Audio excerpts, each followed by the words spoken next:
We trust that you've been encouraged by what you've learned about boundaries and about yourself in our meetings together. But perhaps the most encouraging note we can end on is a picture of Sherrie with boundaries. Remember her from session 1? Sherrie stumbled through the day in a haphazard, out-of-control fashion. But now, like you, Sherrie has worked through the Boundaries video series. She has decided to restructure her life within the clear boundaries we've outlined here.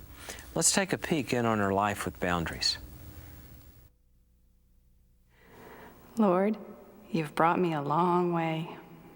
It helps that Dave and I are setting limits for the kids and getting them to bed. I think I handled last night with Mom better.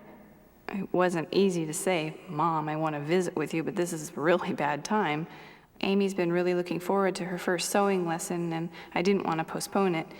You could come in and watch if you'd like, or I could call you tomorrow and plan a time for us to get together. I could tell by her reaction that it wasn't easy for her to hear.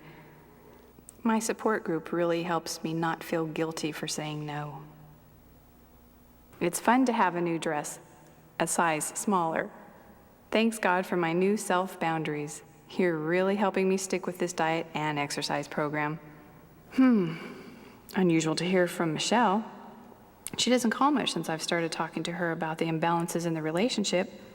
Like that time at lunch when I told her that she seems to call only when she was hurting, but that she is either unavailable, distracted, or uninterested when I'm struggling. Maybe she'll call back, maybe not. I'm sad if she's not happy with me, but people probably weren't too happy with Jesus when he withdrew from them to be with his Father. Trying to take responsibility for Michelle's feelings was trying to own something God never gave me. And these days, I know I can count on the kids to help us all get out the door. Bed's made, homework done, lunch is packed, and a few minutes to spare. And dinner time is so much more enjoyable because it's not such a hectic pace leading up to it. You didn't call me. You can enjoy each other's company, talk. Lord God, thank you for the second chance. And thank you for the hope you gave me and for taking me along your path.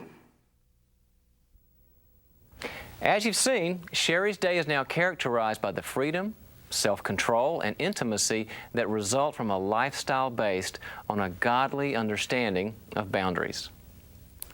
Sherrie's example is not a fairy tale fantasy.